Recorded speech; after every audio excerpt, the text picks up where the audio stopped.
Big boss വീട്ടിലേക്ക് ഗസ്റ്റായിട്ട് റിയാസ് സലീം കൂടെ വന്നിട്ടുണ്ട്. റിയാസ് സലീം വന്ന സമയത്ത് ഞാൻ കുറച്ചൊക്കെ പ്രതീക്ഷിച്ചു. പക്ഷെ ഇതുവരെയായിട്ടും താള് പ്രത്യേകിച്ച് ഒരു മൂവ്മെന്റ് നടത്തിയിട്ടില്ല. ടാർഗറ്റ് ചെയ്തിട്ടുള്ളത് നമ്മൾ ലക്ഷ്മിനെ തന്നെയാണ്. അതിനൊരു കാരണം ഉണ്ടല്ലോ, ലക്ഷ്മി LGBTQനെ എതിർത്ത് സംസാരിച്ചിട്ടുണ്ട്. സ്റ്റിൽ അങ്ങനെ തന്നെയാണ് നിൽക്കുന്നത്. നിലപാടെന്ന് വരുന്ന സാധനം അത് വളരെ ഹൈപ്പിൽ തന്നെ നിൽക്കുന്നുണ്ട്.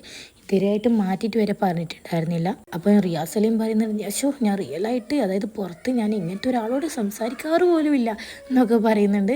അയാൾ, അതായത് ലക്ഷ്മി തനിക്ക് റെസ്പെക്റ്റ് തരുന്നില്ല പറയുമ്പോൾ ലക്ഷ്മി ഞാൻ റെസ്പെക്റ്റ് തരുന്നുണ്ട് എന്നും പറയുന്നുണ്ട് കേട്ടോ. അപ്പോൾ അതുപോലെ തന്നെ ശോഭ ആയാലും അതേപോലെ ഷിയാസ് കരീം ആണെങ്കിൽ ആ പ്ലാച്ചിനൊക്കെ എടുത്ത് എറിഞ്ഞ് ശരിക്കും പറഞ്ഞാൽ നല്ലൊരു ഗെയിം ചേഞ്ചിങ് മൊമെൻ്റ് ആയിരുന്നു അത്. ശോഭ അവിടെ പ്രത്യേകിച്ച് ഒന്നും ചെയ്തില്ല. നോർമൽ ഒരു ഗസ്റ്റ് എന്തൊക്കെ ചെയ്യുന്നു അതുപോലെ തന്നെ. ഇതിന് മുന്നത്തെ സീസണിലൊക്കെ ഗസ്റ്റായിട്ട് ഇങ്ങനെ വരുന്ന സമയത്ത് കാര്യമായിട്ട് അവർ നല്ല വീട് കുലുക്കാൻ പറ്റുന്ന രീതിയിൽ എന്തൊക്കെയോ ചെയ്തിട്ടൊക്കെയാണ് പോയത്. ഇവരിനി എന്തൊക്കെ ചെയ്യുന്നത് എനിക്കറിയില്ല. ഇവർക്ക് എല്ലാവർക്കും, അതായത് ഷിയാസ് കരീമിനല്ല, ശോഭക്കും റിയാസിനെയും മെയിൻ ടാർഗറ്റ് ചെയ്തിട്ടുള്ളത് ലക്ഷ്മിനെയാണ്. അതായത് ലക്ഷ്മി അങ്ങനെ ഒരു സ്റ്റേറ്റ്മെൻറ്റ് നടത്തിയുണ്ട്. അവർ കുറച്ചും കൂടെ അറ്റാച്ച്മെൻറ്റ് കാണിക്കുന്നത് ജിസേലിനോടും ആദില, നൂറ, നെവിൻ അവരോടൊക്കെയാണ് കേട്ടോ. നിങ്ങളുടെ അഭിപ്രായം കമൻറ്റ് ചെയ്യാൻ മറക്കരുത്.